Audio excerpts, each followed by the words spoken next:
Hello, everyone, and welcome back to Chortle Games. I'm one of your hosts for tonight, Jake, and with me, as always, the Stream King, the Far Cry guy, the man who may cry devil, the Double Dog Dad, the Roguelite Lad, and he apparently can go frenzy, Steven.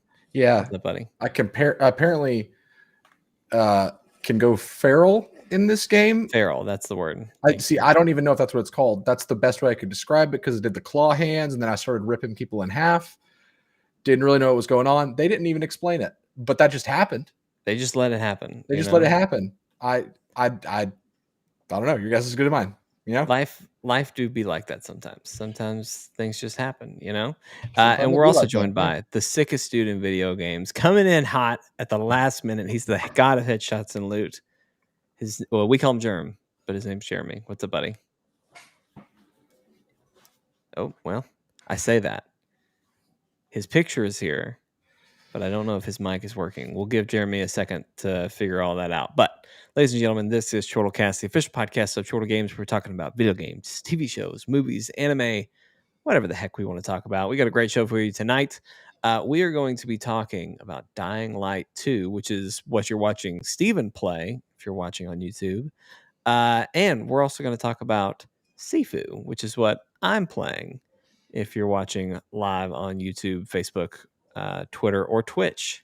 So, and then we got Jeremy down there. If we can walk Jeremy through how to get his on, that'd be cool. But if not, no big deal. I think he is going to play Dying Light with Steven. I think let's get his mic working first, and then we'll figure out. I was gonna say we got to get the mic going first. That's the big thing. That's the big problem. But anyway, going to be a great show. We're also going to talk about Ghostwire Tokyo. I keep forgetting about that. Steven also keeps forgetting about that because he told me, he said it to me once and then he didn't say it to me again. So I don't keep forgetting about it. I forgot about it once, never again.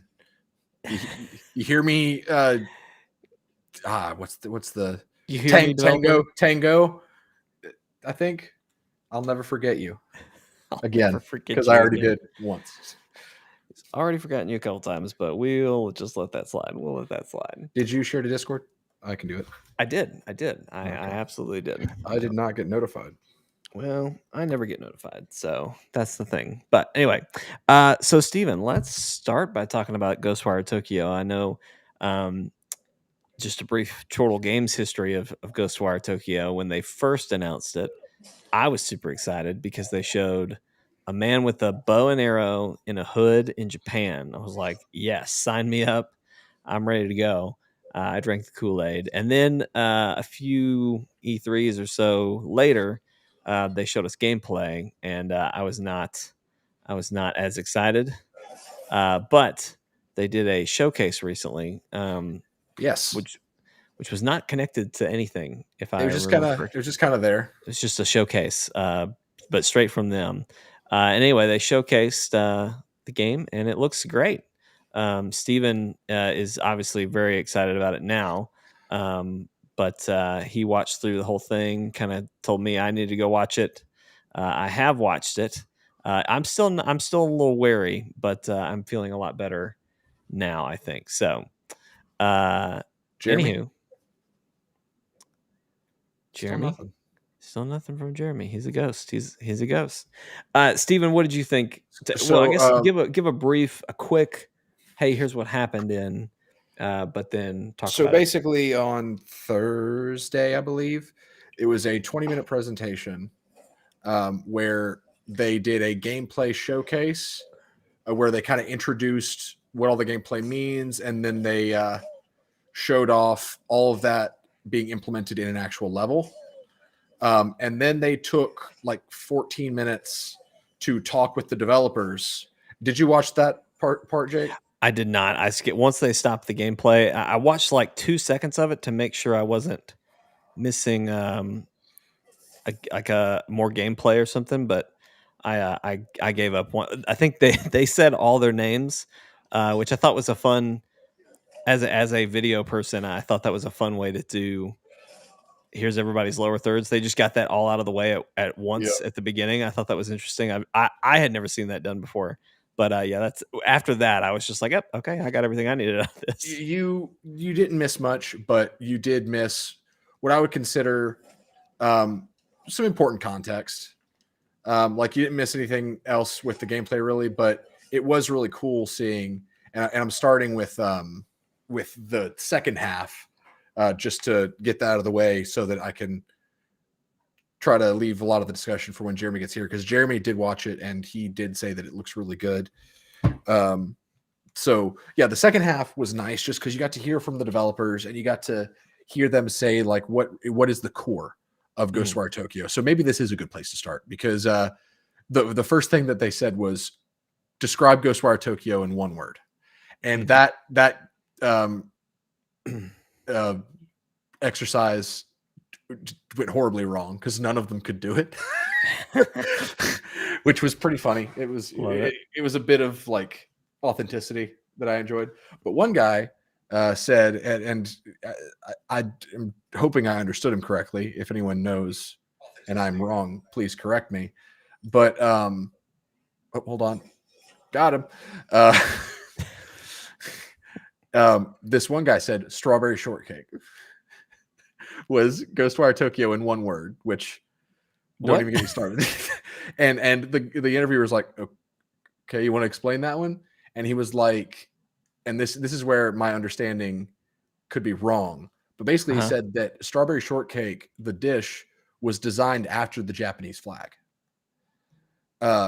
Interesting. Never knew that. Yeah, I didn't know that either. And so that was his way of saying Ghostwire Tokyo is strawberry shortcake because it is authentically Tokyo. Like it's authentically Japanese. And I thought like, okay, yeah, that's interesting way to get there. But you know, that just sounds like it's Japanese but with extra steps. You know, like interesting way to get there. I appreciate it. Though, Steven, they did only give him one word. You know, and he still used two words. That's a great point. I was just about to say, is strawberry shortcake 2 words? Might even it's be a hard. three. It's a challenge. It's a challenge, man. Yeah.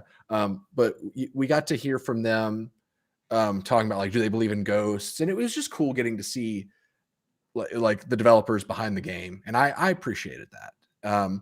But going back to the meat and potatoes of the presentation, the shortcake, you mean? The shortcake, the strawberry and the shortcake of the matter. They start basically. Ghostwire Tokyo is a first-person open world action adventure title done by the creators of Evil Within, which I'm glad I finally was reminded who I think it's Tango is the name of the developer. We're just going to call them Tango. Just watch me be completely wrong. But it was nice hearing that that's what they did in the past, because just watching the gameplay that they showed of Ghostwire, you can tell like, okay, yeah, these guys probably have some horror roots. But if you know anything about me, Tango Gameworks, yes. Tango, cool.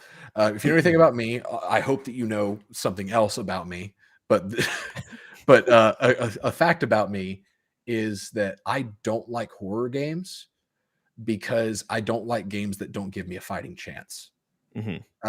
Like I'm totally fine with like ammo conservation and having to approach situations tactfully and all. I love that stuff. But if you're going to give me a game where my only hope of survival is just running away every time, that's boring. And that's a lot of what the horror genre at least was. And so whenever I hear horror game, you kind of tune out. I don't tune out, but I'm just like, okay, well, how are you going to sell me on this?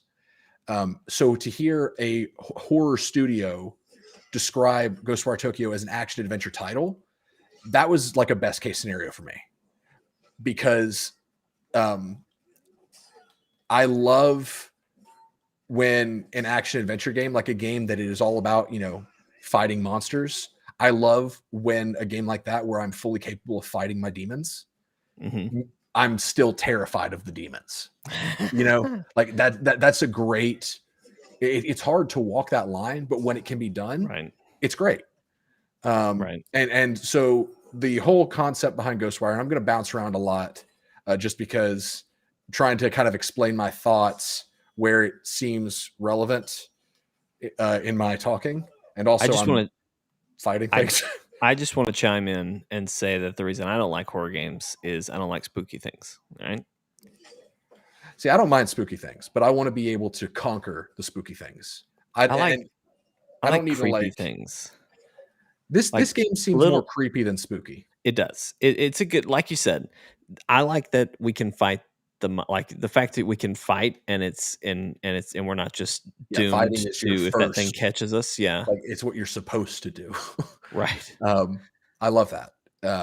So the general concept of Ghostwire Tokyo is that you are a citizen of Tokyo, Japan, and suddenly pretty much everyone vanishes except for you and probably a few other survivals. They kind of alluded to there being other survivors, but oh yeah, I hadn't even thought about that. The streets of Tokyo are like it's basically a ghost town now, except there are a bunch of yokai and monsters and just a bunch of Japanese mythology just roaming the streets. Ghosts, demons, monsters, like just evil Japanese creatures or spooky Japanese creatures. And you end up being merged with an entity known as KK, who gives you the ability to do what is called Ethereal Weaving. Is that correct? I think yes, Ethereal Weaving, which is such an interesting concept. Like I had never heard of that, but I keep meaning to look it up because it looks really, really cool. Which is one of the things, again, that I love about this game and how I think it feels truly authentic to me, because the Ethereal Weaving and just like the animations in the hand movements and everything feels like something that actually exists in Japanese folklore. Yes, absolutely. And that's just part of that authenticity that I love. Jeremy? Can you guys hear me? Yes, there he is. Baby Jesus. For a second, I was just like, this is hilarious that it's just not working. I had a good feeling about this one because I can see your samurai mask icon, but before I had been trying to my PS5's in the living room, so I tried to join Restream from my phone and it works, but for some reason my headset, the microphone doesn't want to work with, like through Google Chrome or something, I guess. Yeah, I don't specifically know what, but all right. So now I can see my gameplay. I'm good. Cool. So if you want, through OBS, just to take a quick break to kind of talk you through this, you can actually change your. So the way I did it is on Restream, I changed my video source to game capture, and I was able to just show my game capture as my camera. Or you can create a virtual camera in OBS with your gameplay and try to make that your source. So if you want to try doing that, you can get your gameplay on the stream. If not, that's fine. See, the funny part about that is before I just joined right now, I tried to open OBS Studios and it keeps kicking me off of the ability to see my gameplay for. Okay. So let's not do that. Light. So we won't worry about that. If this was like an hour and a half ago, then sure. But yeah, I'll join you here in a minute if you have the ability to send a co-op invite. And I'll just take this time to remind everyone who may be watching or listening through a podcast service that we also do this podcast live on YouTube, chortlegames.com, Facebook and Twitter, both at Chortle Games, and then twitch.tv /Chortle_games. There you go. I got it out. And it's normally much more organized than this. I don't know about all that. Let's not. It is normally a bit more organized than this. There you go. That's better. Normally a bit more. Okay. But anyway, we're talking Ghostwire Tokyo right now, Jeremy. Yes. We're just kind of walking through the presentation as a whole, and we were talking about the concept, like the premise of being stuck in a yokai infested Japan and ethereal weaving. We were kind of talking about that, the magic system. Yeah. You know more about Japanese folklore and mythology than I do, probably. Probably not. Well, you seem to be like a nerd when it comes to like samurai and some of the Japanese things. So I assume that maybe you may know some stuff. Yeah, I don't know. Maybe a tiny bit. Let's find out. I'm not an otaku. Let's find out.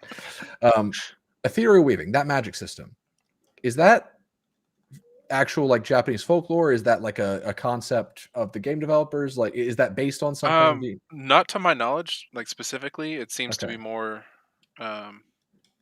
Something they came up with. just for this, just for this kind of game dev stuff. Okay, interesting. Well, bravo to them because it feels like something that fits right at home with Japanese mythology and folklore. Like to me, it does. It feels right on brand. Anyway, so ethereal weaving is basically the ability to manipulate fire, air, and water, as well as the spirits themselves through like these tethers of sorts. And so this game, the action portion of it is going to be a mixture of using some weapons like talismans you can throw down as like grenades. There is bow gameplay, seems to be a heavy feature, but also the first-person ethereal weaving magic system to where you can do different hand signs to switch your elements. Like air seems like it's going to be like basic attacks. Water is more of like shotgun blasts, and then fire is ground-targeted AoE kind of stuff. And just the animations of the hand movements look super cool. Like I'm gonna have a blast with this magic system. I think it just seems like it's gonna flow really well. It's like Dying Light does a good job of making melee. I thought combat you were about to say Dying Light had a magic system, and I was like, "What? When did this happen?" Do you count drop kicks as magic? I do. I do. Depends. Yeah. I will say I've seen some pretty magical drop kicks before. Steven and I do. Yeah, absolutely. It won't let me. Okay, cool. The door didn't open. Anyway, so Dying Light has a way of making melee combat feel very fluid and empowering, like both fast and hard hitting at the same time. Like it just brings good melee combat to the first person, which is hard to do. Like I'm not saying it hasn't been done, but it's hard to do. Right. That's and this, people always people haven't figured out a good way to do it. Well, it's difficult to do melee without peripheral vision. Yeah. But Dying Light does a good job of it. And there are other games that do as well. But Ghostwire Tokyo is going to take the concept of like first person magic systems. And we've had that for a while, like Lichtenstein Battle Mage, which was made off the Skyrim engine, I believe. Like, and Skyrim, you know, like it exists. I was about to say Skyrim even. But like how dynamic this one feels. Like, look at this, Jake. Look at this. That's magic. Pure magic. Come on. Oh yeah, absolutely. Absolutely. But the way this does it is just it seems like it's gonna flow really well. Like rather than like with Skyrim where you spend so much time in your menu switching out spells, with this, it just seems like it's gonna be very seamless. I don't know. I'm very excited about it. But yeah, so basically the concept is open world Tokyo, but it's a ghost town. You are trying to figure out what happened to everybody, fighting yokai, spirits, monsters, all that stuff along the way. Getting more magic, more weapons, going to shops that are now run by floating ethereal cats. Love that. I don't know how I missed that in the trailer, but so it was not in the trailer. It was in a quick IGN video. They referenced that specifically. Gotcha. And it's funny because it's literally like a cat that's like floating around like the Cheshire Cat from Alice in Wonderland, but he's just chilling, just like, hey, you want some rice balls? What's up? Want some rice balls? Love it. But yeah, it I don't know, Jeremy. What are your overall thoughts? Because we haven't really talked about that yet. I'm super excited for it. It definitely looks like it's going to innovate a lot of the new technology that they're going to be using for. I hope that they somehow use the PS5 triggers. The adaptive. Yes. I really hope that they use that. I didn't even think about that, but yeah, that's very true. I'm sure they definitely will on the bow combat and stuff. But even for like casting the spells, yeah, I hope so as well. Make it a little more difficult to pull if like you have a lower magic count or something. Or like if you're charging up a big fireball, make it to where it's harder to hold the trigger down, something like that. Yeah. Overall, the concept seems super innovative. It's such a cool concept. They're really trying to create something new, and I'm applauding them for it for sure. Yeah. And it's open world, which I didn't expect. I honestly didn't. Yeah, I expected a Rails. Yeah. So that's basically all they showed in the trailer. I would recommend looking it up yourself. Again, these guys did Evil Within, so they know how to nail creepy aesthetic. I feel They know how to spook you. and honestly, it's got me to the point where like I really want to Spooky. go play Evil Within. I've never touched it, but I've always been kind of curious. I watched Markiplier play a couple episodes, and it made me pretty interested in it. Yeah, To be honest. but I don't know. Were there any other standouts in that showcase to you, Jeremy? Honestly, you What kind was- of hit everything that I would talk about. The characters in this game, I'm sorry, real quick. The characters in Dying Light are stupid. Like, because Rosario Dawson just put up a small wooden, like one of those wooden things, but the door opens the other way. Just literally Nice. Real nice. And a lot of the dialogue, we'll get to Dying Light, whatever. So yeah, we'll get back. we'll to get that. there. We'll get so back Jake, to Dying Light. Was Well, there anything like stand out in the? So for me, I appreciate that you guys like how the magic looks. For me, the magic doesn't look the best. I wish it looked a little bit better. What doesn't look good about like what do you want it to look like? I don't know. Like you talked about the animations on the hands, and maybe it's just because it is first person, and so I'm like, you're really seeing the hands. Yeah. But it just looks off. And that's the best I can give you. I don't know what it is about it. I'd have to watch it a little bit closer, but I will say this much. I had the same thought the very first time I watched it. And that's what turned me off on the game. Watching it this time, I did think it looked better than before. Yeah. But I'll tell you what, Steven, that bow gameplay though looks real good. Real good. So in your opinion, now that you've seen the trailer, because a big thing that you and Brody both said is that you wish it was third person. But after seeing the trailer and kind of hearing what they're going for, do you still think it should be third person? I mean, I just like third person better. Like I understand the concept of like, oh, but we want you to be fully immersed. And so that's why you're first person. Like I can be fully immersed in third person. A lot of times I think that I see myself in third person in real life. So I have never understood that concept. Like I understand it's a concept and I understand that most people agree that it is that way. But that has never stopped me from being fully immersed. Seeing the back of my head. It's never stopped me from being immersed. Okay. So do you think that, because I still stand by, I think this magic system is going to feel unique because it does seem to be very dynamic, and also seeing the hand movements will be I think that'll add a lot. Do you think that they could still capture something unique with that magic system in third person? I mean, I think the magic system, I can tell you right now, it already looks super unique. I mean, sure, you're using, fire, ice, or not, I don't know that it even said fire, ice, water, but air. fire, wind, water, air, yeah. All the usual. And rope. Yeah, and ether. All the usual suspects, right? Yeah. I think that looks cool, but like the weaving, that stuff looks really unique. So I'm really excited to see more of what comes out of that system, and what exactly is happening even there when he is doing all the weaving stuff. Yeah. But yeah, I think the magic system looks really cool. I'd like to feel how that. I'm gonna have to feel it to know if I like it or not.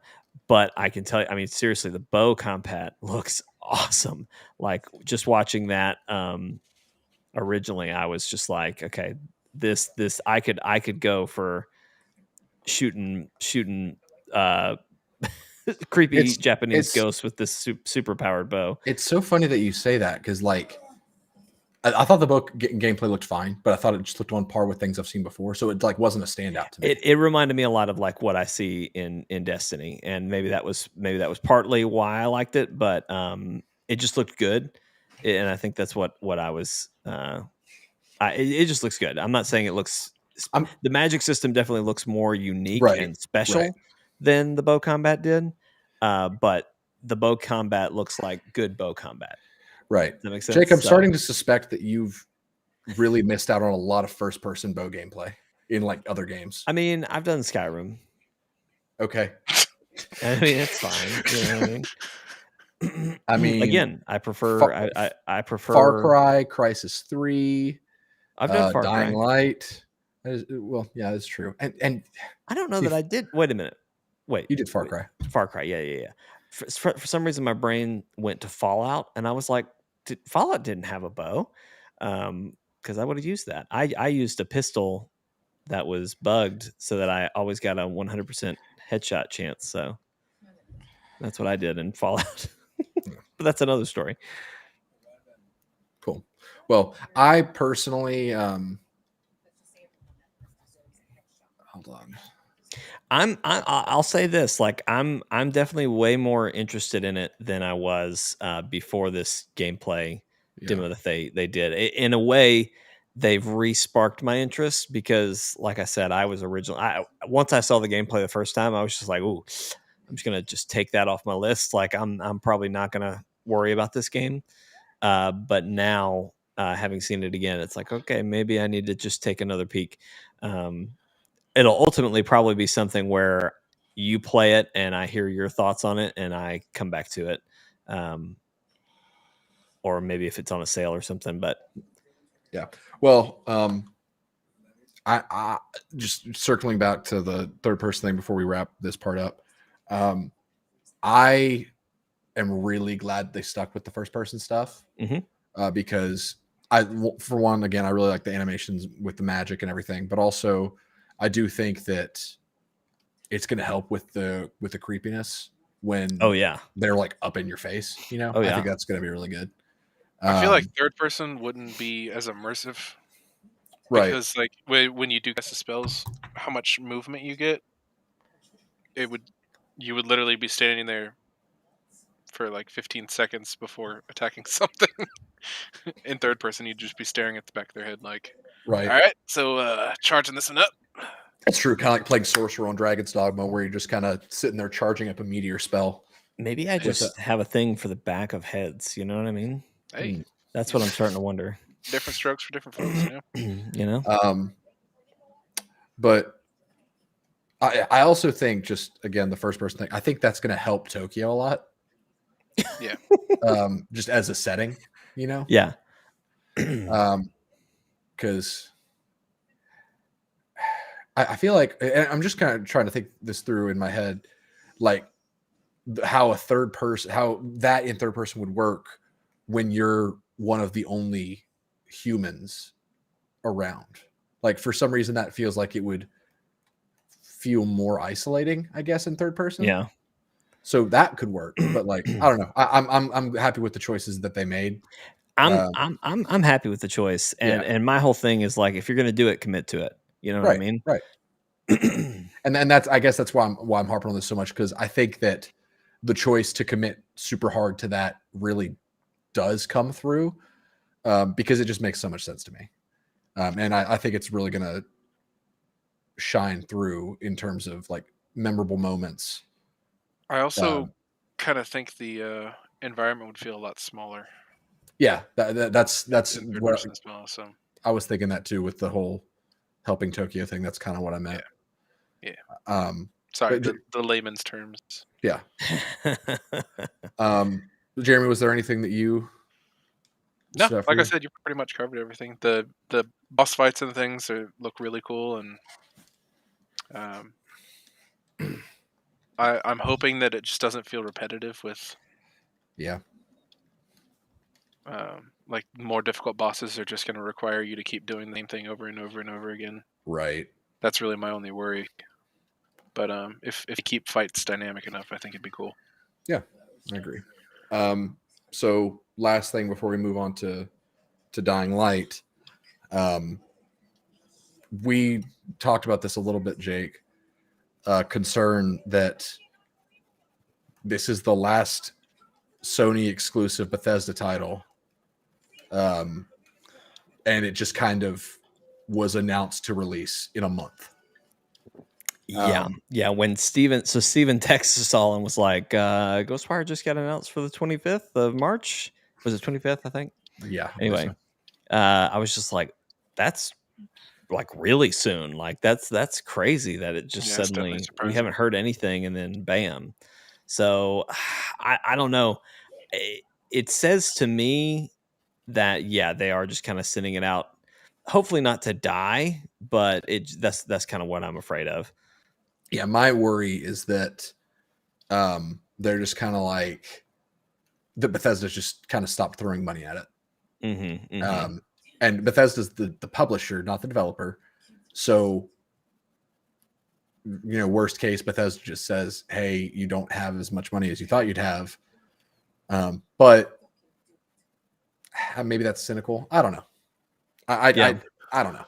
It all comes down to the marketing of it. The fact that we've only seen like true. one long trailer for it, or as far as like gameplay. Yeah, I think Sony's going to be fronting the marketing costs. Yeah, that's well, and I was just about to say it could be that Bethesda just didn't bother to put the marketing behind it, and so like we could have had tons of marketing already if it had been something that they were really pushing, but since it seems like they're not, they'll let Sony figure it out. Yeah. Which I feel like the game's going to speak for itself anyway. So. Oh yeah, absolutely. With how unique it's going to be, and because I don't really think. I mean, I can't think of another game that's exactly like that. I can think of combinations of other games, but I don't really think we've seen anything specifically like that one. Yeah. No, it'll be good. It'll be good. Yeah, I'm excited. That's for sure. All right. So Dying Light 2 came out this past Friday. Steven, how much of it have you gotten to play? Story wise, I might have just hit like the 40% mark. Oh wow, okay. But I've been kind of rushing to just unlock the map a little bit. I haven't done a lot of side content, and really I just wanted to get to where I had ranged weapons, which totally didn't play in this. I just got the bow. Nice. So I haven't shot it, but I'm excited to shoot it. I haven't shot it, but I'm excited to shoot it. Even though I did just talk about how Dying Light does a really good job with the melee combat, I'm just a ranged combatant in pretty much every game that it's an option, and this game actually allows you to build towards range combat. So that's probably what I'm going to do. But yeah, Dying Light 2. It is a sequel to Dying Light, kind of. So Dying Light 1 ends with, and correct me if I'm wrong, anybody who knows if I'm wrong or not. But it's been too long for me, so yeah. Oh shoot, I got the paraglider. Nice. Oh, that's going to be really confusing. Cool. So Dying Light 1 ends with the character you play as, Kyle Crane, if I remember correctly. He dies in the light. He is infected. That's what you did there. He's infected and gets out of Haran, which is the city in which the virus was isolated. And it's alluded to that he is the one to make the virus global. Ooh. Which is a very interesting. Oh no. R3 is how you aim with the bow. Ooh. Can you remap that? Nope. Because L2 is being used for a throw weapon. Yeah, that's a choice. At the same time, though, I feel like that may have been how it was in Dying Light 1. I just can't remember. Anyway, yeah, I feel like that's good. I'm pretty sure you're right. Yeah, I think that's how you threw. Yeah, but anyway, Dying Light 2 takes place 15 years later after Dying Light 1, in which we learn that the Haran virus was just kind of dealt with. Like they were like, good thing we got a vaccine, and it's like, wait, what? and then they're like, but the damn GRE had to keep experimenting, so they did another outbreak. And it was like, did you really have to do that? You had a good reason for this to happen. I don't know. It was just a weird choice. But weird choice is kind of the theme of Dying Light 2's story. Because its characters Our choices themselves. I feel like the dialogue for different characters was often not written by the same person. So, like, one person would write dialogue for Aiden in a conversation with another person whose dialogue was written by another person, and those two people had never met. Or talked about what the conversation was about. Because there have been a few times now where I've been talking to somebody and their response has nothing to do with what I asked them. That's awesome. Yeah, because like there was this one lady who helped get me out of a tough situation at one point, and I say to her like, "Don't worry, I'm gonna come help you," and she was just like, "So yeah, I was a little girl, and that's why I joined the." Like she just started talking about her origin or something. It was weird. It was just like that has nothing to do with what we were talking about, but okay. Cool brag, lady. Yeah, weird flex, but okay. There was towards the beginning, like literally one of the first conversations you have in this game is with Spike from the first game, who was a contact of Kyle's. Like they met in Haran, they helped each other out, and then Kyle died, and that was their relationship. Spike in this game is a pilgrim, which is what Aiden, the character you play as, is. And pilgrims are basically people who brave the wastelands to either like carry messages between settlements or just for nomadic purposes. And so Spike is a pilgrim, and he's apparently close with Aiden. And all of this, like this is not me giving a full summary of the story. This is me setting up for why the writing context for why the writing is really bad. Yeah. So Spike and Aiden are close enough to where when you learn about chamomile and honey, which are how you make a med kit in this game, Spike's like, "Hey, remember that old lady? She said chamomile and honey is the gift that keeps on giving, and if you're lucky enough, you just might keep living." And it's like, okay, that's a saying. Got it. Yeah. And I went through that part and was like, okay. Thanks, Spike. That's good to know. That somewhat rhymes. Nice. And so you eventually get to, well, I say eventually, like 2 minutes later, you get to a big house. And you and Spike are clearing the house, and Spike is trying to get the front door open, and you are told to go around back.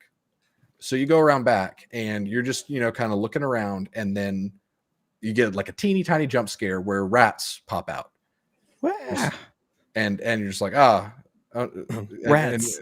Rats. Like Aiden doesn't scream. It's just meant like he doesn't overreact. He doesn't really react at all. It's just a moment for the player to be like, "Oh, got me there. I thought it was going to be a zombie." So Spike walks in from the door behind you, and he goes, "Everything good?" And you're just like, "Yeah, it was just some rats." And he's like, "I think it's about time we part ways." And Aiden's like, "Why?" And he goes, "You know what the saying goes, if you feel like it's time to part ways, you should probably part ways."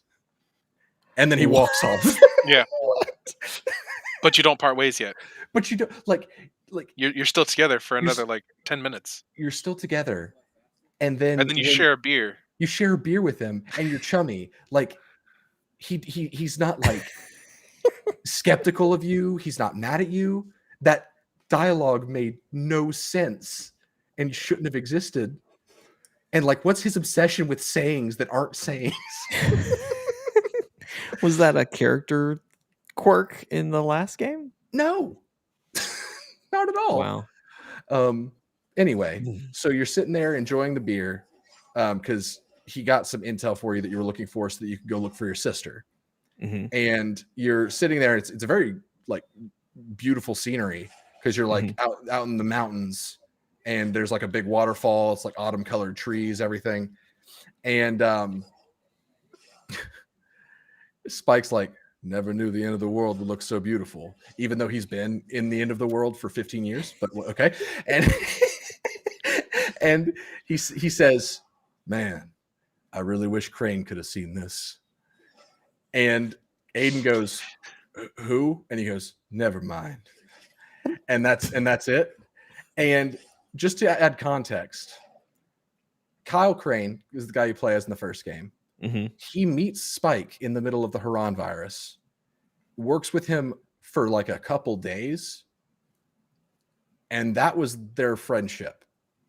I don't know how long the Haran virus and all the stuff in Dying Light 1, how long all that took to happen, because it all kind of, exists in the vacuum that is video game time. But it feels like it's just kind of, a short amount of time. So to add context, like to help better explain, this is just what I told Anna. There's a guy that I've worked with at my church. He did the lights for our Christmas program the past 2 years. And also he is installing new lights at our church this week. I've been around him 3 or 4 times. So Spike saying, I wish Crane could have seen this, would be the equivalent of me 15 years from now looking at the sunset saying, man, I wish Dean could be here. It just doesn't make any sense. But obviously it was a line spoken just for the benefit of the player, so we could say he said the name. So yeah, the dialogue writing's pretty bad. And I feel like they were drunk half the time when they wrote the dialogue. But it's fine. The gameplay is really good. I'll stop talking for a minute. Jeremy, what's been your experience so far? It's been fun. Definitely hated. Like I get like the whole tutorial part of it, and hey, let's teach them how to play. But all of the dialogue so far has been like, this is real good. Yeah. All right, Jeremy, let's see if I can join you. Is that a thing I can do? We haven't tried co-op yet. Oh, good. I was just about to ask, is it at least more fun with friends? Well, it's 4-player co-op, and Dying Light 1 was an absolute blast with multiple people, so I can only imagine that this is at least will continue just to be as fun. Yeah. Some notable changes in this game. So this game takes place 15 years after the fall, is what they call it. Oh, also, there's a really funny moment in the cutscene that's kind of explaining the story where they talk about Vortex said, so it's like a doctor that helped a lady give birth to a baby saying, I missed that baby 15 years. Yeah, kind of. That baby that I never met. Yeah. But there was a funny moment in the opening cinematic that kind of explains the fall, where the voiceover is saying, and then the fall happened, and it cuts to kind of a animated like comic book panel of a guy reading a newspaper on a street corner, and he looks surprised, and the newspaper's on fire, and also people are getting eaten by zombies behind him.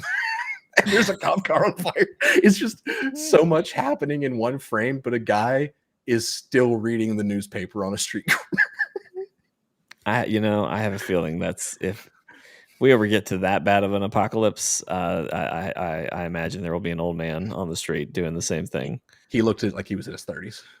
Oh, well, they say age is a number. So you know how the saying goes, age is a number, and I'm living it. Age is a number, and I'm counting. One of my art classes in college, we had to create a character and like actually make a sculpture of it, like in real life, not like a 3D sculpture. And I made myself as like an old man, post-apocalyptic, and put like made an old guy that had a walker and like the tennis balls on the walker, and there was an oxygen tank attached to it that went up to a gas mask. Love it. Because I thought, how funny would it be for an old man to like survive into the apocalypse and have to use a walker to get around like the entire apocalypse? I thought you were going to say that like the legs of the walker were all like pump action shotguns. Oh, that no, would have no. been nice. No, really nice. I didn't even make any like weapons or anything. So it's just a regular old guy. Yeah, it's just regular old guy. That's funny. Amazing. Well, anything else about Dying Light? I know y'all are playing it, so we'll see a little bit. But well, something interesting about this game. Like it's been kind of like I can't say unspoken joke because I feel like it's been said, but not as many people have said it as they probably should. But Dying Light feels a lot like a Ubisoft title. Yeah. But like in a good way, to where it takes the conventions of open world that really work in Ubisoft games and it does them well. But that's even more so in this game because it now has a loot system, because of course it does. Oh no. So there's armor that you equip on your character now. And it sounds like I'm ragging on this, but I actually kind of dig it because co-op exists in this game. Because different gear has a classification to it, to where there may be like brawler class, which has to do with one-handed weapons and high stamina or something, and then there's ranger, which has to do with ranged weapons, medic, which has to do with healing and parkour for some reason, tank, which is two-handed weapons and taking damage. So like you can make your Aiden play different from like mine and Jeremy's will play completely different. Even though like, and that's including with the skill tree, because like the skill tree in this game just kind of plays the role of you don't have to pick and choose, you just get everything. So to have there be some variety in being able to choose, I can do this because of the gear I have, I like that. I'm a fan, and I think that it can be done well. I've yet to determine if it is done well, because honestly, I keep finding ranger equipment, but I can't equip it. Well, I couldn't equip it because I didn't have a bow till like halfway through the game. That's upsetting that you couldn't get a bow until halfway through the game. Well, the first half just really drags. And I say half. I don't even know if I'm halfway through. But like Jeremy, the stuff that you're dealing with, like the Bazaar and the PKs, it drags. Like it's fun to play the game, and there's a lot of like cool open world stuff you can do, but the story itself just takes forever. And like I feel like just now the story could start taking off and doing cool things. But no, the first half is just really slow, and you feel like it's holding your hand for a while, but not in the terms of helping guide you along, more so in the terms of keeping you from doing what you want. And also it's squeezing your hand really hard because it doesn't prepare you for a lot of things that you have to deal with. So you just kind of have to grin and bear it. Yes.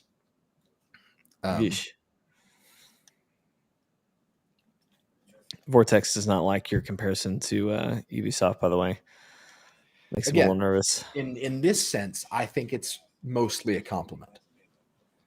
Because Ubisoft, say what you want about them, but 10 years ago, they made a really good open world design. That we've all stuck with. Yes. Yeah. Jeremy, anything else? No, that's pretty much it. Did you ever figure out how to send invites? Can you even do online yet? I don't even know. I have no idea. That's a good question. I'm fighting renegades right now. Well, glad you're liking it. Glad it's here. I know y'all had a lot of fun with the first one, so I hope you get just as much enjoyment out of this one. And if they give this one the kind of support they gave the first one, then this is going to be the game that keeps on giving. Because Dying Light 1 only had one paid DLC. It got a lot of content. It got a ton of content. It got one paid DLC, and that paid DLC was a full-on expansion pack with a new storyline and a new map. And a truck, right? And a car.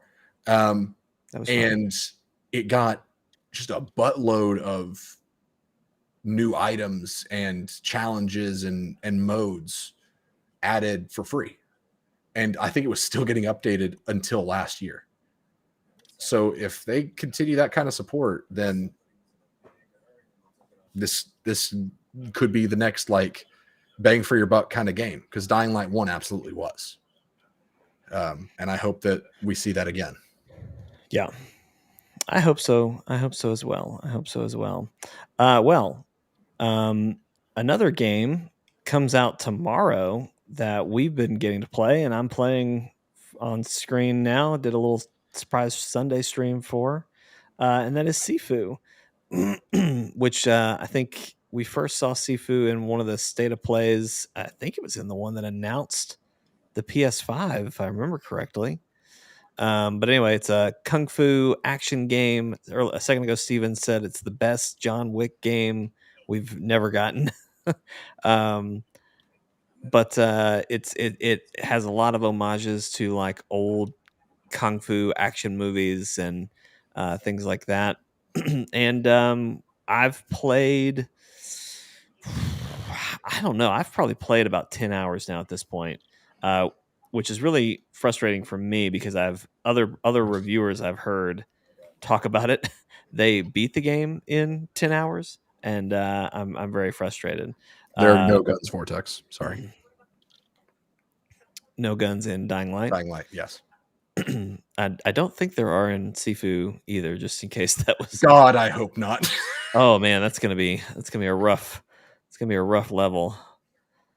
Although if I can like use a pump action shotgun as like a club, in the same vein that he uses lead pipes as a club and bats, yeah, that's gonna be fun. That would be fun.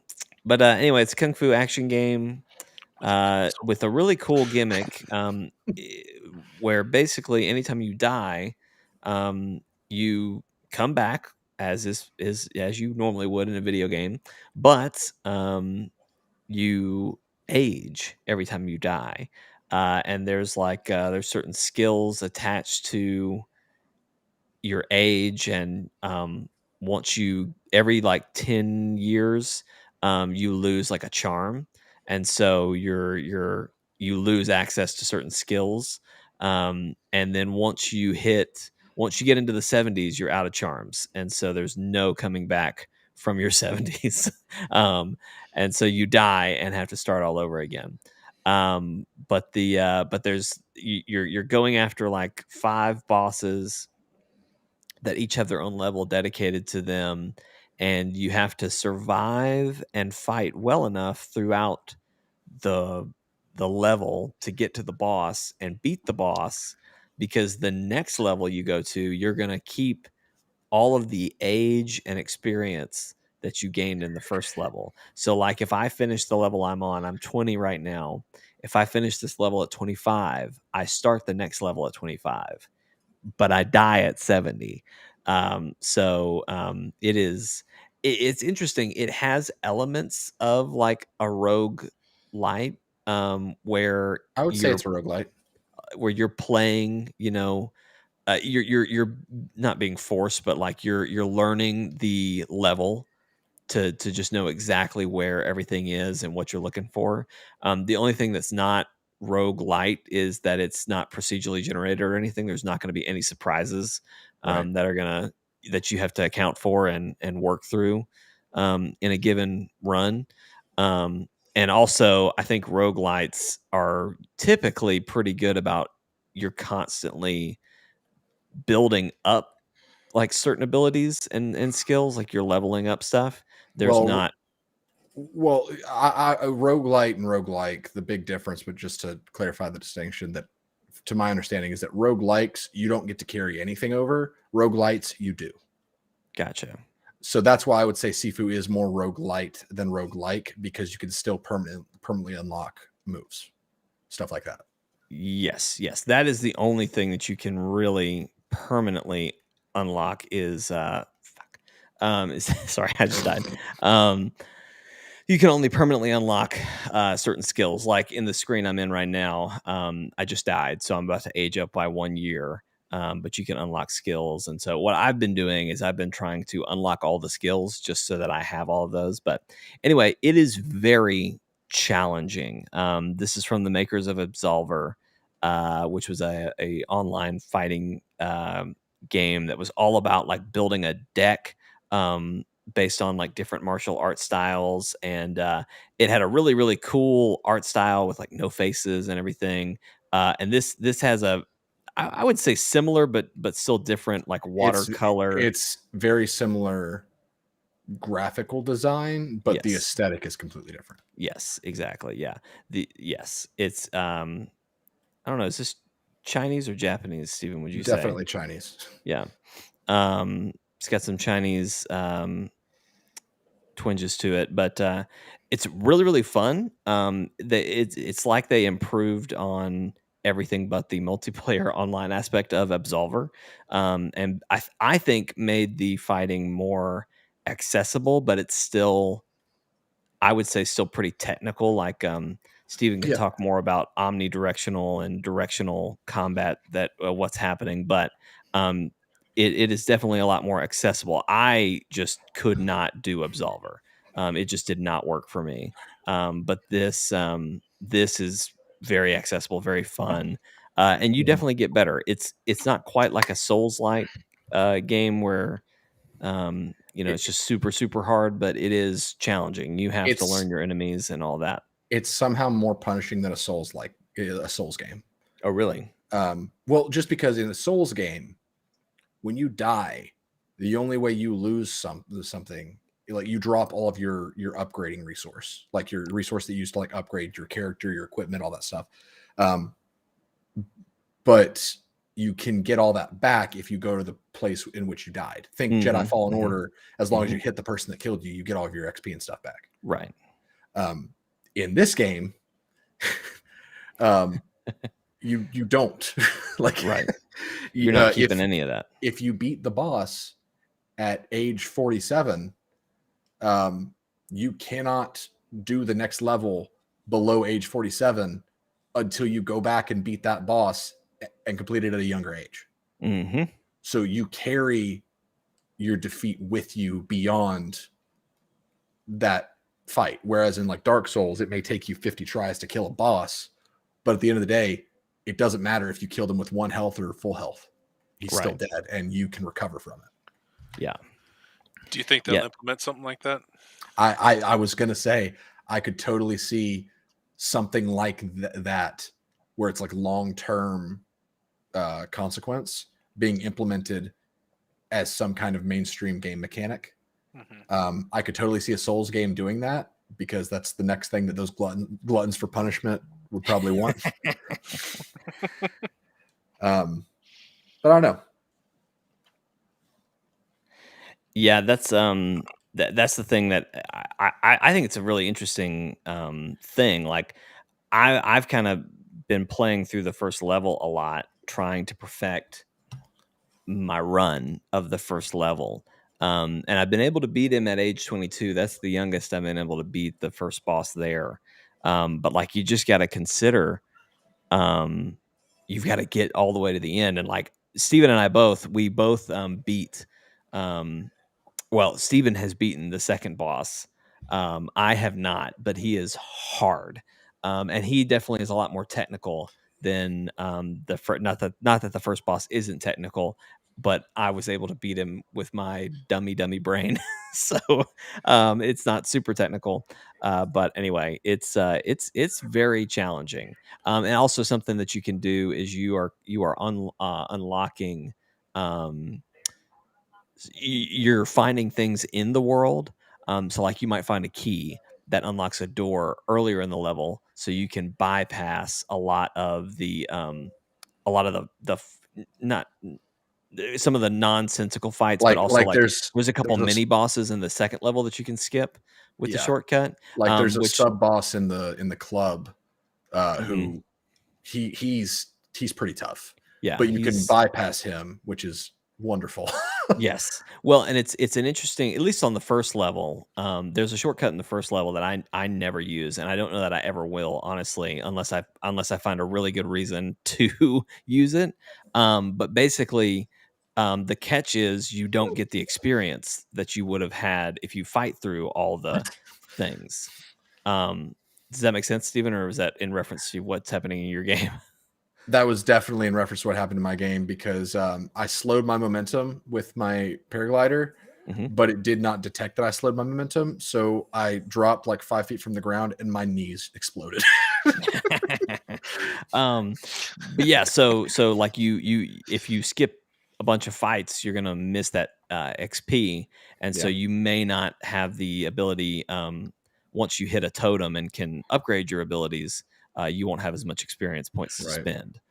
Which in the second level, I say screw all that, because there's a lot of, like you said, that mini boss is he's a doozy. In the first level, all you're missing is just a couple punks that you could easily beat. You might lose 1 or 2 years, but it's nothing major.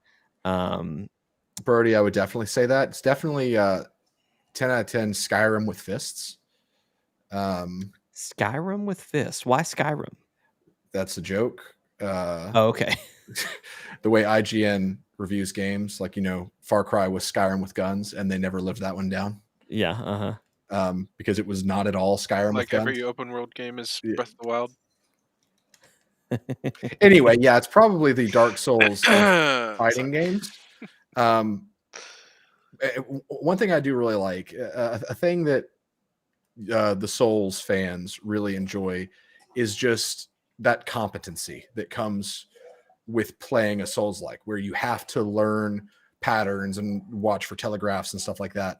And I feel like this game, better than most games I've played, you absolutely have to do all of that. Yes, and it's great because the whole tagline for Sifu is one life enough to master Kung Fu.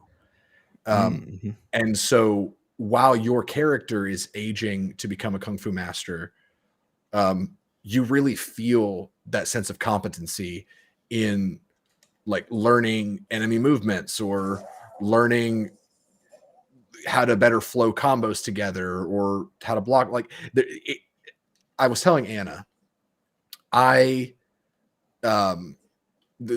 club level earlier, I got to the final boss at age 26.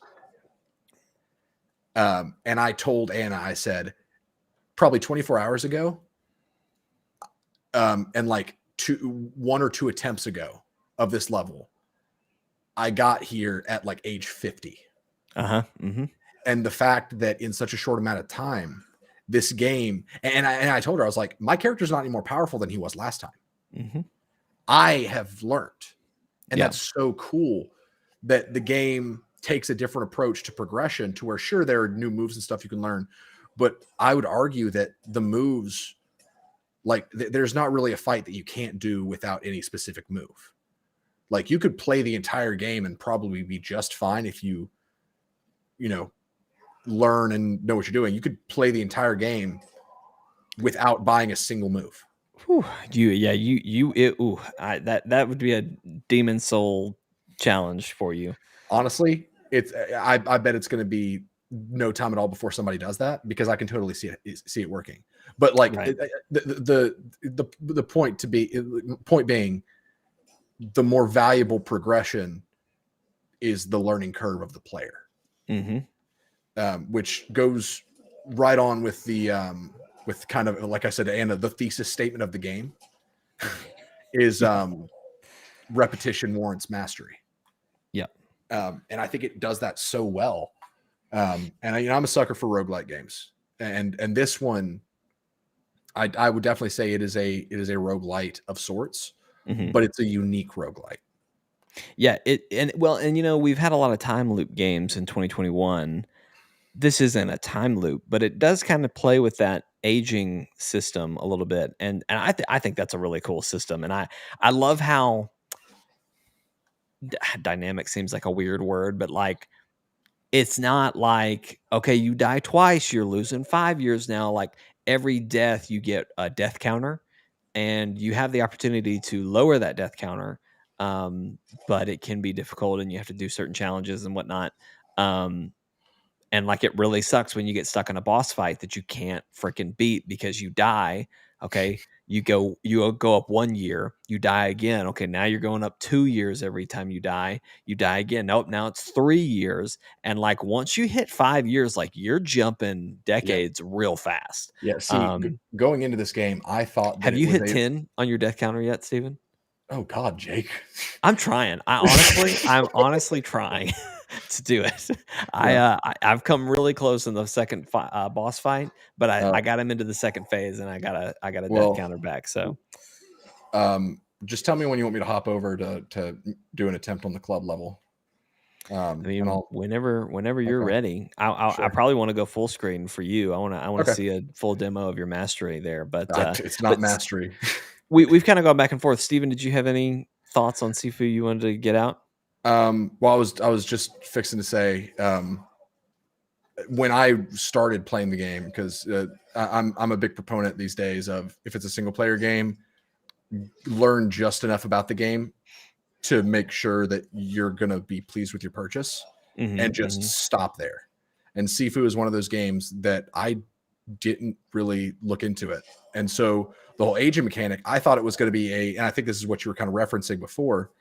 I thought it was going to be a linear aging path to where you had a set amount of deaths, and like the first death takes you like 25, the second death takes you like 37. Yes. Like I thought that too. Yeah. But I do really like how the aging system is dynamic in a way to where one death really isn't like, it's punishing long term, because you never get that back in terms of your linear path to completing the game. But one death isn't crushing. Right. It's when you can't learn the bastard's moveset and you're on a ×5 that it's just like, okay, why am I even alive right now? Exactly. It's not even just like, oh, one death isn't bad, but oh, two is bad. It's like, no. Like one death here, you go a little bit, you reset your counter, another death later. Like that's fine. Like you said, long term, it's gonna suck.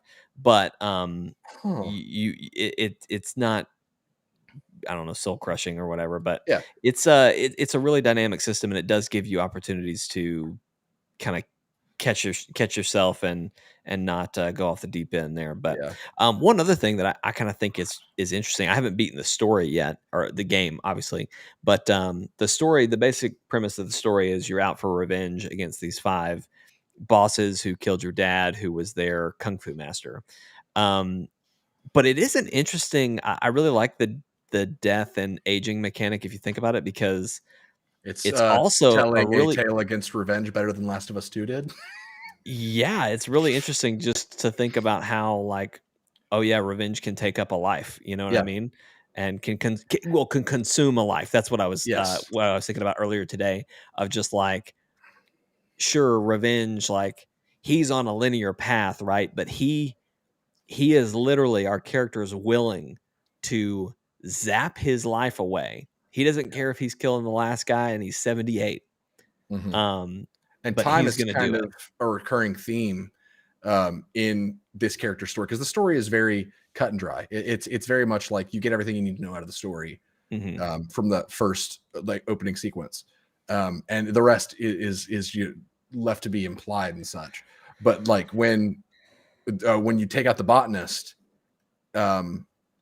the what is our character even called? Our character. That is a great question. I don't think I know. We know his name. Our character says, "I've waited 8 years for this." Yes. So time is kind of a recurring theme in this game's narrative, even though the narrative is very much visual rather than like an actual story being told. Yes. And in that way, that's another way to me, it feels very John Wick, to where really all you need to know about John Wick is they killed his dog and he's mad about it. And and he is fully capable to just uproot everyone and everything to get the revenge that he wants. But when you peel back the onion of John Wick, there's a lot more to it than just guy with gun go burr, you know. And that's how I feel about Sifu, is where you see those implied themes, and you can, if you just take a step back and look at it, it is a great allegory taking a stance against revenge in a better way than Last of Us 2 did. Yeah. All right, I'm launching Sifu. Jeremy, have you seen anything for this game? Like, what is your overall impression? I don't know what you've looked at or. I watched a little bit of stuff on it, but I wasn't interested in it because I did not like Absolver at all. Yeah, this is definitely easier to pick up and run with than Absolver. Yeah, it definitely seems to be. It's like, because with Absolver you had to make a deck of moves that not only were determined by like your 4 different stances, but also like different moves flow into a different step of a different stance. It was just way complicated. It was definitely more of a competitive game. This game, your character, it's like the deck has been built for them. Yeah. And it definitely lends itself to the single player style a lot more than Absolver did. I think if it was full price, I probably wouldn't get it. But since I it's think 40, it's I'll probably I pick it think up. it's 40. Yeah. Yeah. I just looked at it on the PlayStation Store. It is. Yeah. I was about to say, now Steven and I got the deluxe edition, which is why we're able to play it right now. Yeah. We did not, codes were not provided by PlayStation, unfortunately. They were, but we paid. But we paid for money. them. Yeah. But Sony did provide us the codes. I guess that's true. But we're not legally obligated to say that. So, yeah. Anyway, I really like it, and I am very excited to. I want to platinum it, but let me tell you, folks, I don't know that it's going to happen. One of the trophies is complete the game, so all 5 levels, all 5 bosses, and not get older than 25, which basically means I can die once every level, and that's it. So. I don't know that that's going to happen, but I'm going to give it my darndest. I'm trying really hard to beat the first level, just to get a perfect run on the first level, so that I can leave it there. Because we didn't talk about this, but I guess we did say, oh, hey, if you beat the first boss at 25, you go into the next level, you're at 25. Yeah, it overrides your age with the youngest age that you completed. Yes, but so if I lose to the second boss, I don't have to go all the way back to boss 1 and do all of that. I can unless I replay level 1, my level 1 is locked at 25, so I can only start level 2 at 25 unless I get level 1 down. So I kind of want to just get a perfect run on each level and then move on. You know what I mean? Yeah. But I don't know how long that's going to take. So we'll see. Wish me luck on all that. So, all right, Steven has started the first level. So here's what I'm going to do. We're going to go to full screen here. So if you're watching on YouTube, we're watching Steven's gameplay now. And we're all just going to commentate and spectate on. Yeah, on Steven I'm probably not going to have much to say because I don't think I can talk and play this game. No. You go. We'll commentate on you. So I'm age 22. That is my high score from level 1. And this is level 2. Quick question for you. Have you gone back very much to level 1? Once. Okay. You haven't tried much to better that 22 then. Oof. Correct. Now, Steven, how do you do? One other thing I did want to mention about this game is it allows you to do full remapping of the game, of the controls. That's so nice. One thing that I was struggling with, if you go back and watch my first impressions, my instinct is and will always be to press O to dodge. I don't know why. It's just burnt into my brain. And so that was messing me up a lot. So I switched R2 and O so that I dodged with O and could do everything else I was doing with O originally with R2. I have found that to be insanely helpful with my personal playthrough. But anyway, all the directional stuff, like earlier, Steven swept the leg of that guy. What you have to do is you have to go you have to throw the thumbstick. That's my favorite. Forward, backward, and then do a kick.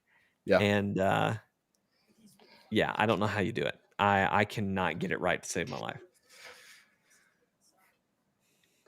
And I don't really play fighters.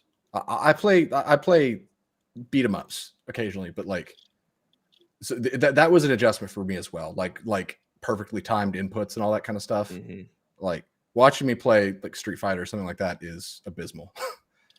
But here we go. This is probably my favorite fight in the game so far. I love this room. Oh, this is a great room. There's lots of good stuff. You can throw bottles. You can slide chairs. Lots of good stuff you can do there. Which I don't think Steven has the environment. I don't. Skill unlocked. Did you see that? What? I missed it. I ducked under that guy's bat swing, and I caused him to swing it into his. Yes, I did. God dang. That's always super rewarding when you can make them hit each other. Especially with a bat. The bat is the best. Oof. Yeah, Chortle Combat was a good time. Give me the hat. Give me the hat. What? So That's when you played Mortal Kombat, I assume? yes. Nice.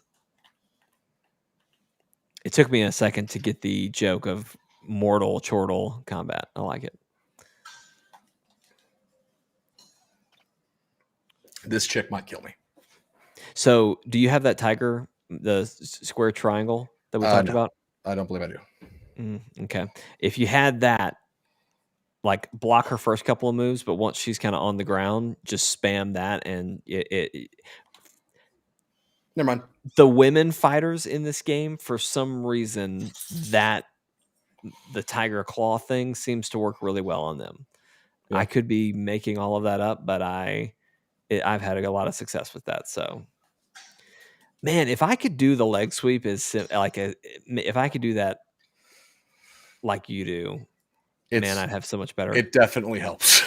I would have such a better time with this game. Don't forget the totem. Oh shoot! Forgot there were more.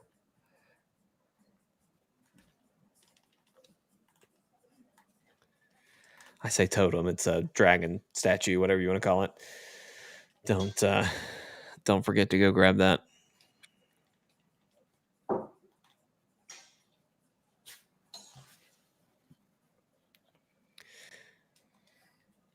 Come on. Yeah.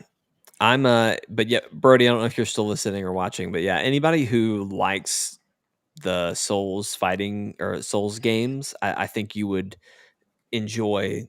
Not necessarily I think the difficulty would seem easier for you, but definitely the learning the patterns and figuring all that out. I think you'll enjoy that aspect of it. So I guess my score just sucks because normally when I've done that part, I've been able to get one of the tier 2 rewards. So see, I don't really usually go for the score rewards. I'm usually going for the I usually go for the health regained by takedowns and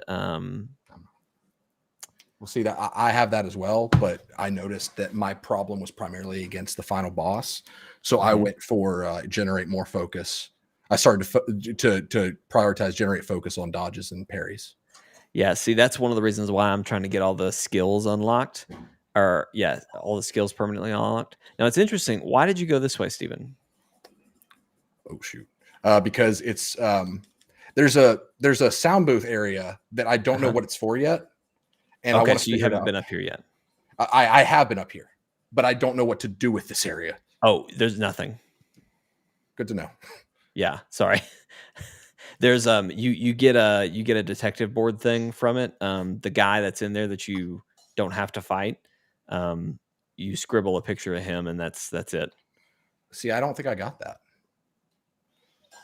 Hit your when you get out of this fight check. But if you've been in there and seen or talked, especially if you've talked to him, you should have it. It didn't make a big fuss when it happens, but if you look back, it should be there. But anyway, I cannot express how much I love the takedowns when you just start slapping the crap out of people. Oh yes. There's a skill where it's like triangle hold, or it's like triangle take a second. That one. I love that one so much. That one's a good one. It's like heavy attack, pause for a beat, heavy attack, and it does like a super strike, and then it follows up with like a bunch of like really fast hits. Yeah. And it's crazy the ninjas that are on this level, or I say ninjas, like the masters that are on this level, they dodge all of that, they sway all of that, and it is insane. So it's a lot of fun. So the guy that you're fighting right now scared the shit out of me the first time I saw him. Because he had a dragon face? Well, not even that, but I just wasn't expecting him. Like, I thought for sure anybody that was back there would have come up with those other two guys. So he kind of caught me off guard. But yes, he was also wearing a dragon head, and that kind of freaked me out. So am I supposed to say something specific to this guy? No, nothing at all. Nothing at all. Like, check your hit start. Go to your board. Go into the clubs area. There should be a note that says it's like him in the booth. I think it's that one on the bottom right. I see. Yeah. Yeah, I think that's. I could be wrong, but I have not figured out anything else you can do, and I've done like a whole. I've looked through a collectibles deal for this level, and funnily enough, a lot of the collectibles for this level you cannot get until you've completed the 3rd level. So, well, he's dead. His glasses fell off too. Just to add insult to injury. Just to add insult to injury. So, yeah, I never go this way anymore. Once I've did that once, because I was like, oh, this is I'm going to die here. So that's good to know. Yeah, I mean, those guys aren't an issue for me. Well, okay, Steven. I'm so glad they're not an issue for you. Steven's a master. I'm not. He's Sifu. I'm not the Sifu yet. Also, don't fight these guys. Why? That you don't have to. If you all you have to do is walk up to that big guy in the robe and ask him about the trials, and he'll say, "Hey, there's 3 but trials." You're forgetting something, Jake. I What? ain't no bitch. Okay, hey, I'm just telling you. I know. Thank you. I actually just enjoy this fight. So I think I've gotten it to a point where I don't really have. Well, I'm gonna not finish that sentence till I finish the room. You can eat, like at first when I first figured this out that you didn't have to fight them, I was like, well, I need like the pipe that you have in this room. Like I'm not leaving without that. You can go pick up stuff. You can take whatever you want. You can go to the dragon totem that's over there and get your skills and everything. I approach this game as if everyone is trying to kill me, so I kill first. There you go. That's a wise way to approach the level. Wise words from your Sifu. Yes, thank you, Sifu. Thank you. Always attack first. If anyone locks eyes with you, strike.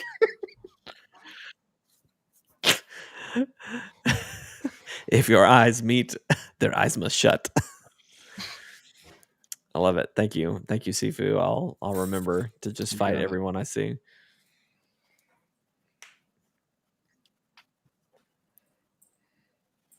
Yeah, this level does a lot of really cool like effects and stuff. It's really fun. So I don't know if this is what they're going for or not, but are the different bosses themed to an element? Because this guy's definitely fire and the other guy was earth. Yeah, the other guy could control plant life. This guy, I don't know that he can control fire, but he fights with fire a lot. He's absolutely fire. Like I'm not saying that he controls it, but he's represented by fire. Yes, he is representing fire. He's absolutely fire, my dude. He's fire, my dude. But yes, I think you're right, Steven. I don't know what the other ones are. I'm going to guess right now that the lady missing an arm is water. I'm just going to throw that out there right now. So someone let me know if I'm right. Birdie mentioned it earlier, but yeah, there's a lady in here, one of the bosses. She doesn't have an arm, but she has like a rope knife. Is there a term for what that is, Steven? I don't know. What that it's a kunai attached to the end of a rope. So it's what rope dart Raizo used in Ninja Assassin. Yes. He made that the coolest weapon ever. Well, it's attached where her arm is missing. So she has a really cool design. I haven't seen like her boss form, but like in the opening story, you see her. And that's what she is. So it looks really cool. It's a cool design. So Steven, have you died once in this No. run? Nice. I have not. Hey guys. Hey Jeremy. It's called a rope dart. Thank you. I'm sorry. I thought that Jake had already affirmed that. I thought I did too. Just make sure. Appreciate you, Jeremy. By the way, Sifu, I know you're gonna want to, but you don't have to fight the lady up there. That is why I have not looked up. My young student. Our eyes have not met. Therefore, you live. Also, have you found a sword in any of these levels yet? No. Okay, interesting. I mean, with the way this dude fights, a sword seems like it'd be a weird weapon to use. Yeah. Like his style does not really support bladed weaponry, but I'm sure they exist. It's just interesting as I'm running out of skills to unlock. There is stuff that says bladed weapons. There's stuff very specific to blades. This So- chick is the worst. So do you know what I do here, Sifu? What do you do here? I throw that melee weapon that you're holding, and then I throw the other thing, the staff that's on there, and then I fisticuffs her. I punch the hell out of her. I don't use the bow staff for this.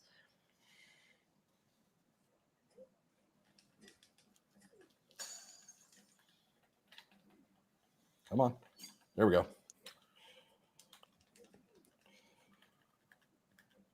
That is the first time I've been able to disarm her.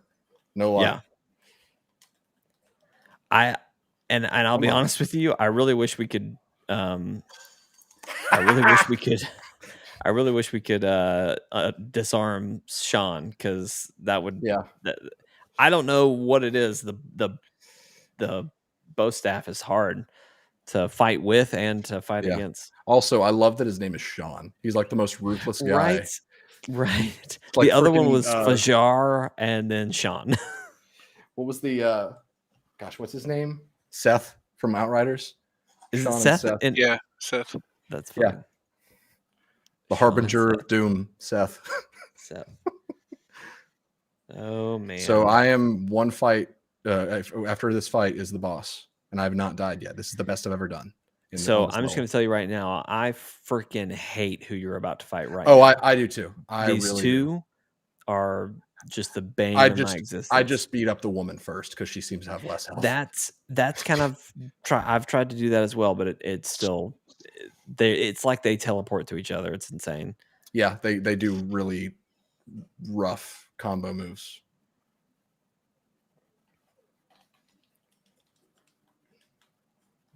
And it's like you're not even hitting her. You know what I mean? Like, good God. Yeah, no, it's rough. It's rough. Oh man, I hate that.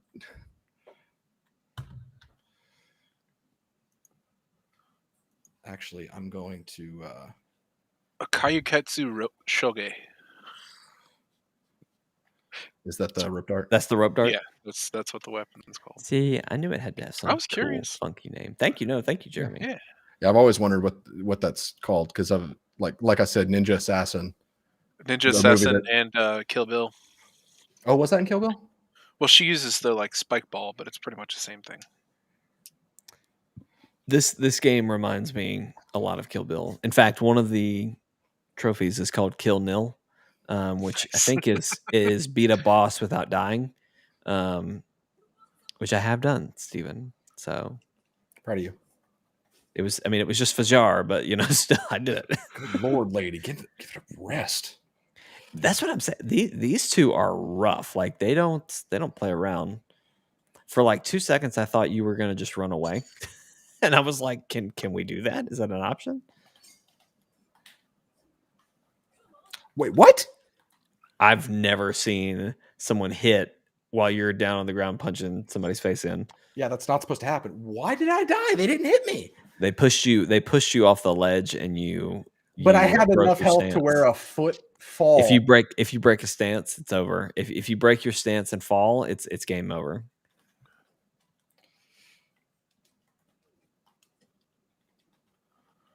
God, I'm not saying it's right. I'm just telling you how it is. Camera, come on. Come get me. So this comes out Friday? It comes out tomorrow. Oh, tomorrow. Officially, yeah.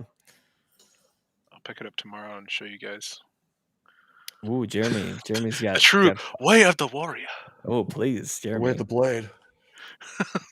Jeremy, please be my Sifu. I'm curious to see what you think. You lose again. I'm curious to see what you think, Jeremy. Because honestly, now that I've seen gameplay, I'm kind of about it. I mean, everything about the style. Yeah. I mean, the first time we saw it, just cinematic trailer, I was like, "Yep, I don't care what this is, I want it." And I'm really glad that the combat feels as good as it does. Yeah, Steven, I was going to say something, but I couldn't finish my sentence fast enough. He doesn't seem to react to throwable items. I don't understand. See, this is when the game pisses me off, is when it's just like, oh, hey, forgot to mention, and I won't actually mention. You just kind of have to learn yourself. this doesn't These guys work on this suck. guy. Well, I don't even think it's that it doesn't work. I just think something about bricks or whatever. It just something about turned it it back. doesn't work for him. Haha, your first mistake. All right, let's see if I have learned anything about how to fight Sean. Come on, Sean.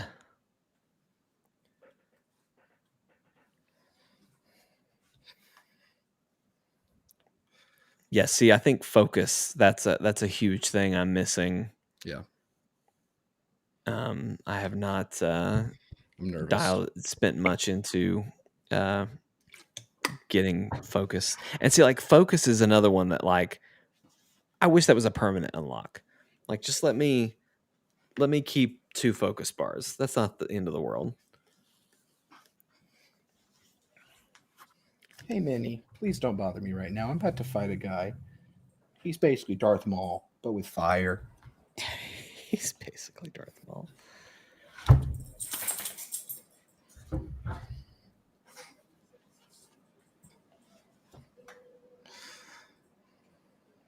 Steven, best of luck to you. Wow. I'm Steven, already... I don't need luck. I am Sifu. He is Sifu. I'm already... Interesting. Get out of here! Come on! So you're just playing Wow. defense. Yep. So you're just holding L1 and then you're moving your stick in a pattern. Yep, I'm directional blocking it. I didn't realize there were bow staffs over there. So let me tell you, Steven, the only way I've beaten him is I run up to those staffs, I kick one at him, and that stuns him, and I punch him a couple times, and then I go find where it landed, and I kick it to him again. That's the only way I've been able to beat him. I need to get some distance. Yeah, there's like 7 or 8 staffs in there, so if you want a staff, go for it. Now, he will shoulder charge you and make you lose it if you're not careful, but... Jake, you gave him a staph infection. Yes, good one, Jerem, good one. We should start calling you the Come funniest dude in on. video games. I feel like I was robbed of that one, but whatever. Hey, 32 is a good age. You know what I mean? Plenty of good years ahead of you. God, I hope so. So you're just swaying until he stops. Yep. Interesting. Because see, when he stops for me, and it could be because this is how I'm doing it, but I'm dodging like you just did to skip away. And so every time he finishes a combo, he skips back. And so I assume I'm struggling because I'm not as close as you are because you're swaying. Yeah. Wow. Yeah. Steven made that look easy. If only this game had a dodgeball weapon, Steven would have already ended this fight. Absolutely. He'd be so out. I mean, look, that's kind of what the bricks and the bottles are. You know what I mean? If you can dodge a brick, you can dodge a ball. Yeah. So this guy's fire. Can you tell? Hey, guys, can you tell this guy likes fire? No. What are you talking about? Audio listeners, he's completely on. Everything's burning right now. And this is the trick that I needed to learn. Oh, wait, hold on. Water, my friend.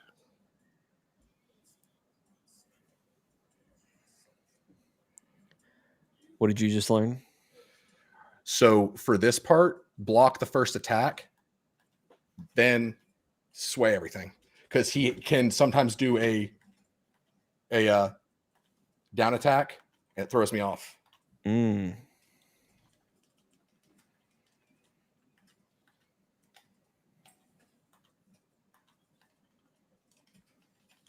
I wish in the training you could like select a boss and just train for a boss fight instead of having to run all the way to a boss battle just to lose in the first couple moves.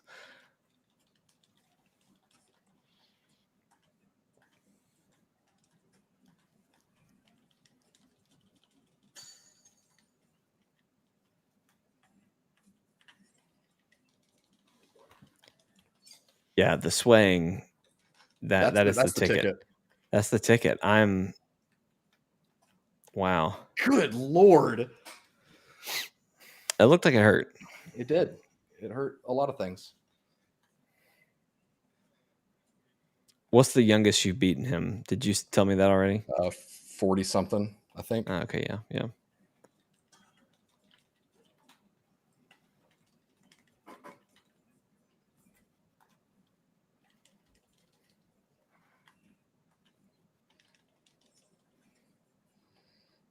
Steven is getting pretty close. He's doing really good.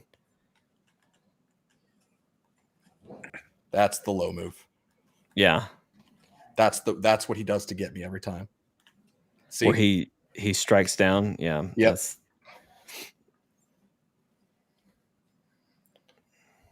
Now, to my knowledge, Steven, there are not any staffs here, but I usually have broken them all by now, so yeah. I don't think they are. Just making sure.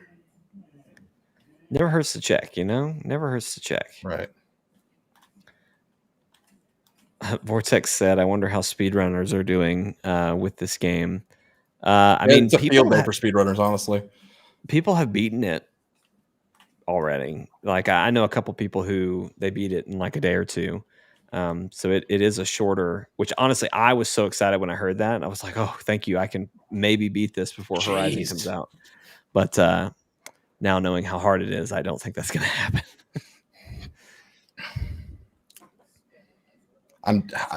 I don't know. I feel like I'm doing just a little bit better. I mean, the fact, you're doing it. You know what I mean? Like, it's I'm shocked this is possible based on the time I've had. God, freaking low sweep.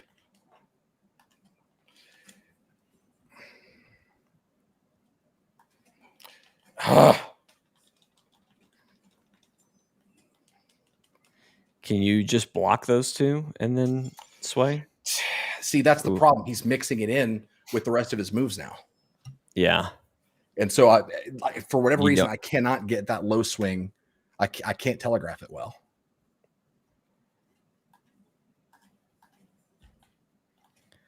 So, are you anticipating what he's doing, or do you know the pattern of that he's gonna, like, when he comes up to hit you? Do you know which way the sticks are and need to go? I have to watch. Good God, this guy! I need to stop talking. Sorry. Trying to just keep it. I'm having to. I don't. He mixes up the pattern. Yeah. You focus. You focus. Me and Jeremy, I'll keep it going. Jeremy, you've been playing a lot of. You've been playing a lot of Dead by Daylight. Is that what you've been mostly up to? Dying Light. Actually, I've only played like maybe an hour and a half,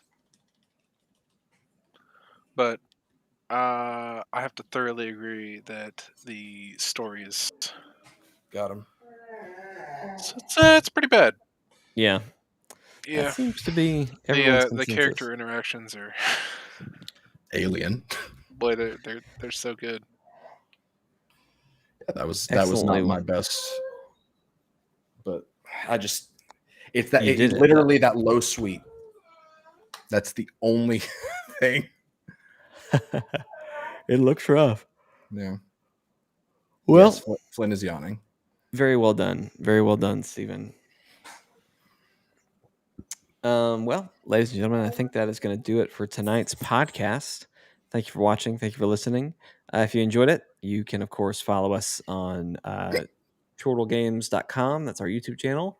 Facebook and Twitter are both at Chortle Games. And then you can go to twitch.tv/Chortle_games to find us on Twitch.